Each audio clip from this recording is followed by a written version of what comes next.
Now, I care a lot about protecting the environment and conserving nature. But I also care about corruption. We're always hearing about the evil oil, gas and coal industries using their influence to get their way in Washington. This Republican Party is an oil, coal-soaked party. The Republican Party has traveled lock, stock, and barrel into the hands of the Koch brothers and special interests. I don't think all of the Republican candidates are so ill-informed about climate change that they say they don't know because they're not scientists. They're just doing the bidding of the Koch brothers. Interesting. But is it only one side that does the bidding of big donors? Let's take a look at the Green Lobby in this week's Swamp Watch.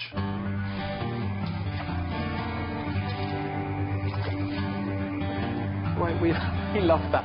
Every week makes us laugh. In 2013, in an effort to make solar energy more competitive, President Obama's Department of Energy guaranteed $13 billion of your money to various solar energy companies. How do you think they chose who got the cash? Well, take a look at this chart. It plots the amount that a company spent on lobbying against the size of their loan guarantee. Notice anything? The more you spent on lobbying, the more you got from the government. Yes, indeed, those are the rules of the swamp. And they also apply to the Green Lobby's favorite phrase, the science. President Trump's EPA administrator, Scott Pruitt, was slammed last month for replacing half the members of his agency's board of scientific counselors.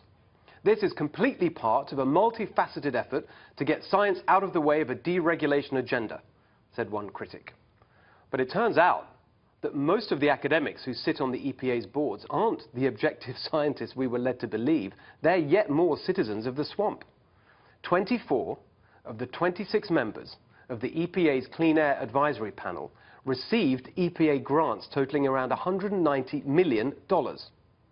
And 17 of 20 advisors on the ozone panel got $192 million in grants.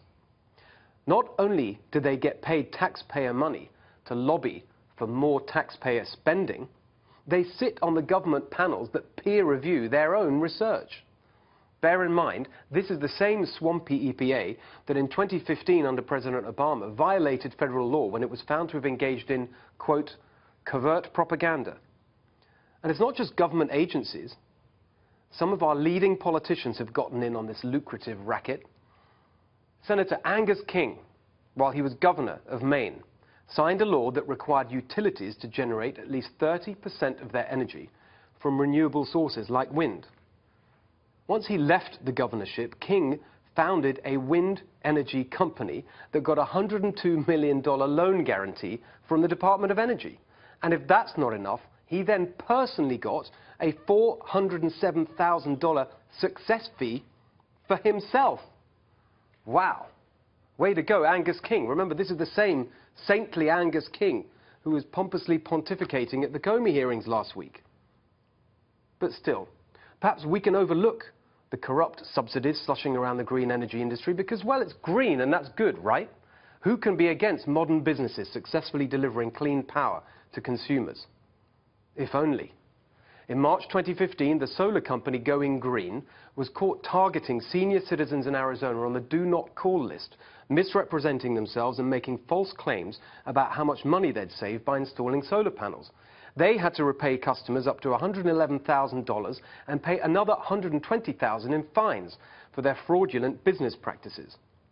In 2016, SunEdison filed the biggest bankruptcy in the renewable energy industry after receiving almost $2 million in government subsidies. And wait for this one.